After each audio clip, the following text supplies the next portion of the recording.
somehow it's love's illusions I recall. Oh, I really don't out of kilter, know and love. even the affairs that went with the love may have been, kind of wow, tawdry or trying or whatever, stretch you to the limit sometimes.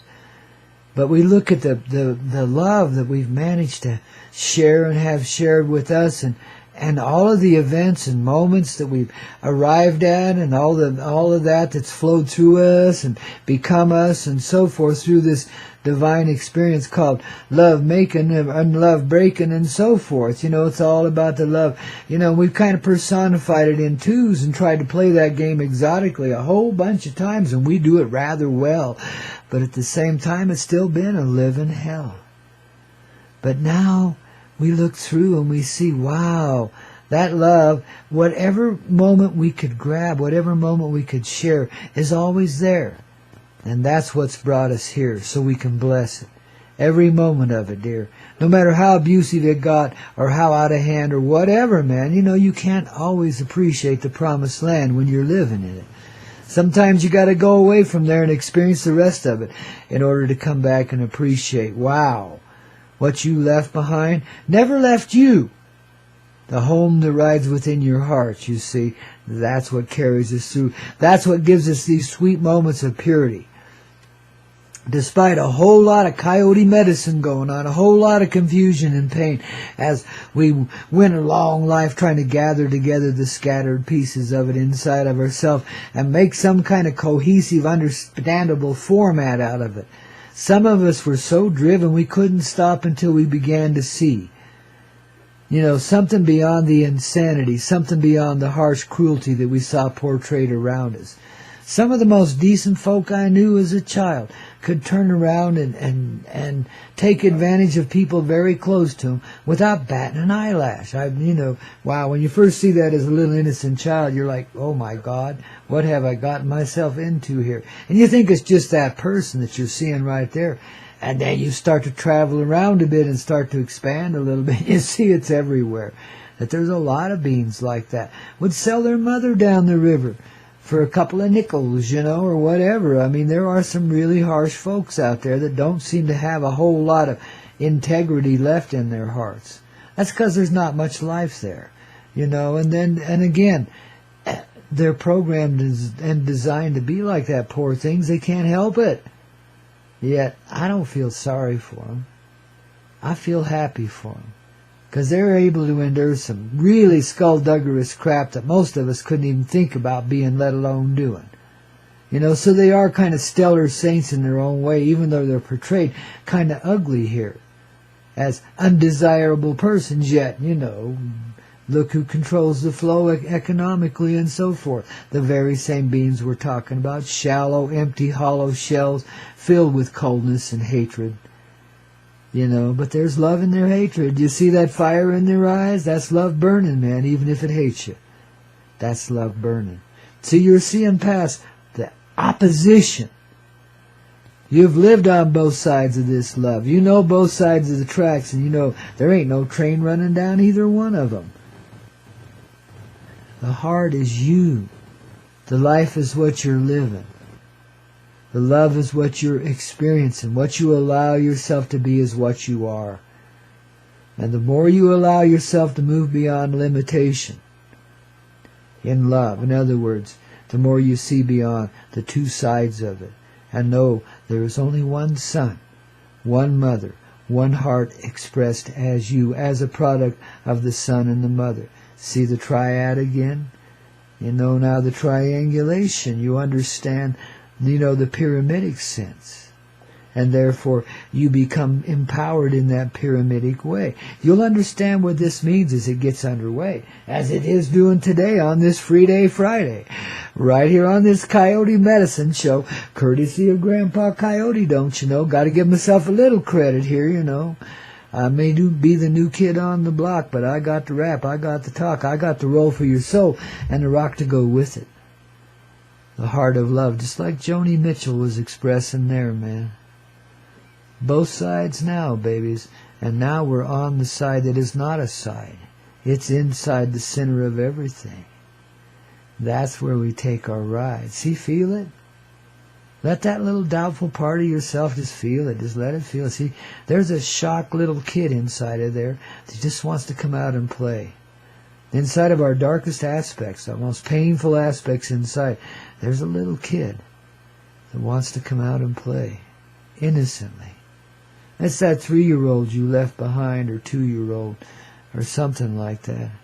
The child is just getting into the role when he or she had to let go. And let them create a personality for them, you know. Let them steer you this way, that way, jab you with a pitchfork every now and then, you know. So you kind of leave yourself behind, you know. And sometimes you do become the heartless, cruel sumbitch, don't give a shit about nobody but gimme, gimme, gimme. Got. Me, you know. I mean, so self-absorbed. You know, and they're really, despite the shallowness and the difficulty of that path, you know, there really is a redeeming quality in that they recognize that they love themselves in this empty, hollow sort of way. I mean, they become almost vampiric. Some do become like vampires and feed off the energy of others because they feel so empty inside. They don't seem to have a life. Well, we're here just for those kind of folks, aren't we? You know, you can't come and bite us on the old neck and take, can they? No. Because we give, and they get it before they ever even get close, man. Shit. They're filled with love. Gorged on it. You know, that's what they're after. It's not blood. It's love. They just feel empty. They misinterpret. You see, it's a warped vision that we've chosen to live in, especially when we become empty enough to be vampiric. And that's what I'm describing to you. A bunch of ghoulies. We've lived in a ghoulish world where, you know, there's been a lot of vampirism. People leeching off of others. You know, people rising to the top, being the cream on the top of the jar, man, and being smart ass about it too, and thinking the rest of the milk didn't matter. You got all the marbles.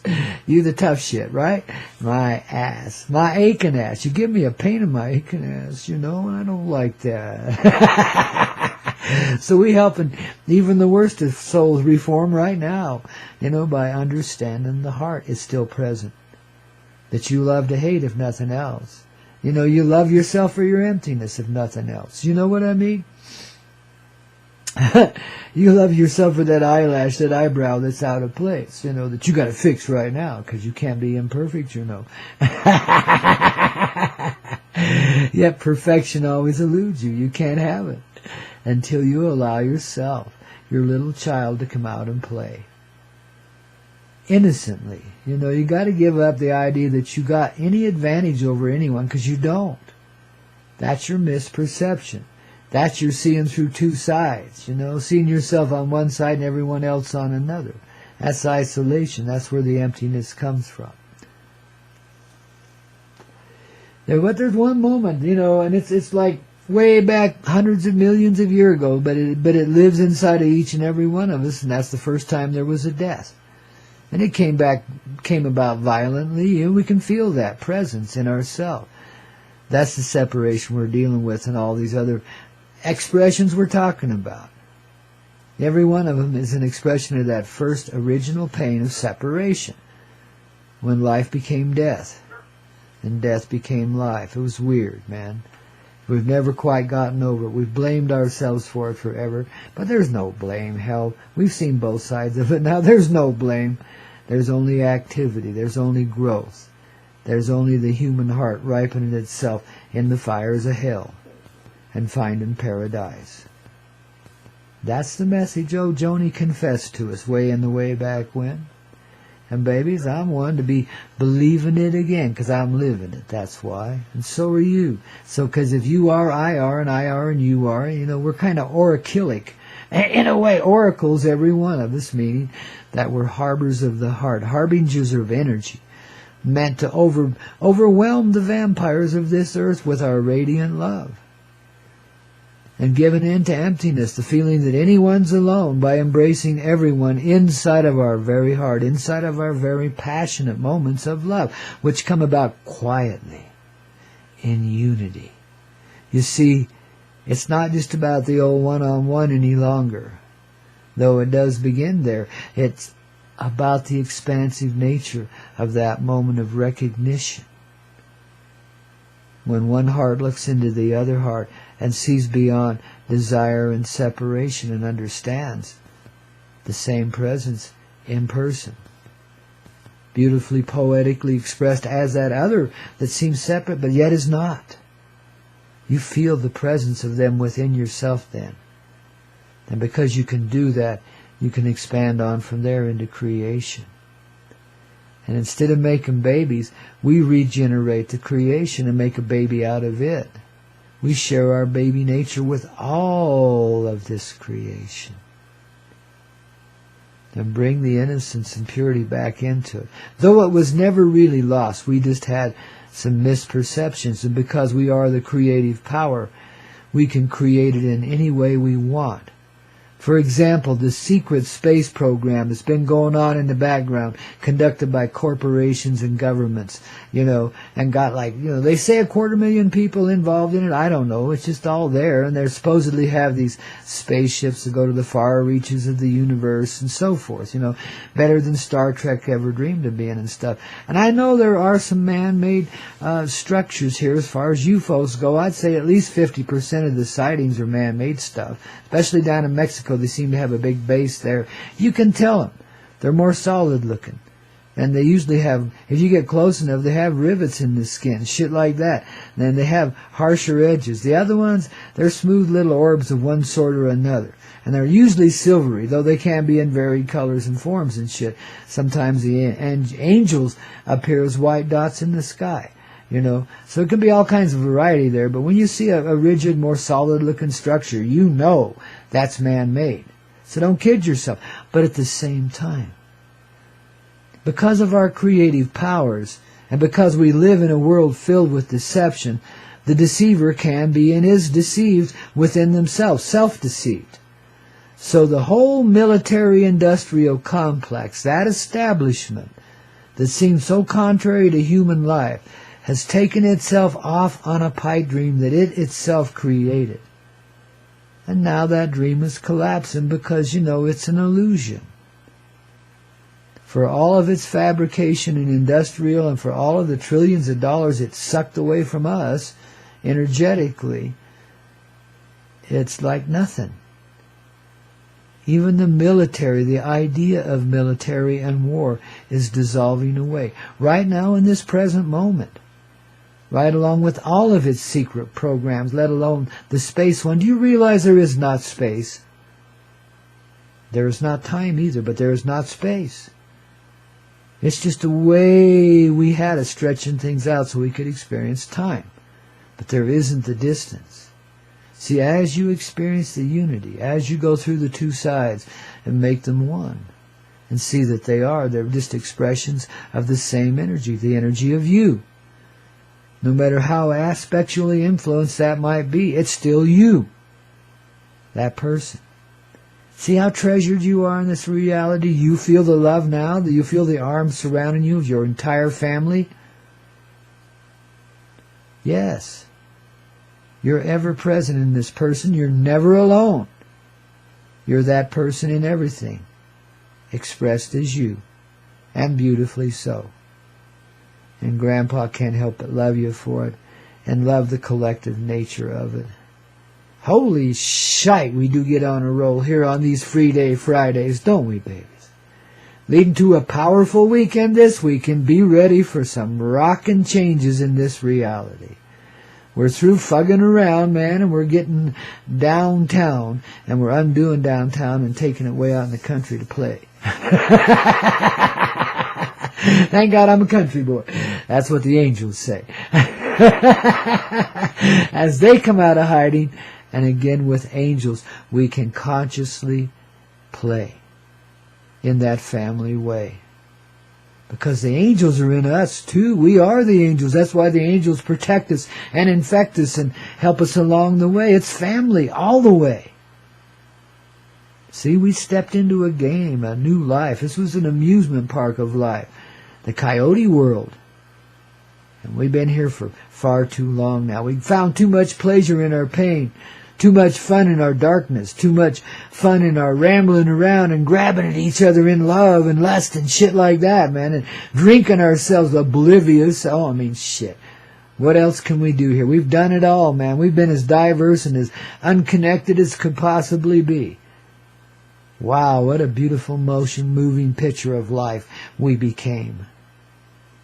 And wow, what a tremendous eruption of love the end of the play, the beginning of life is, eh?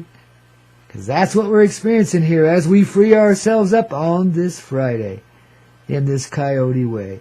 The Koyote medicine always at play in this life, wouldn't you say? Oh, darlings, and now you don't have to pay, just got to play. See, that's what pissed us off when we were kids. We knew we were here to play.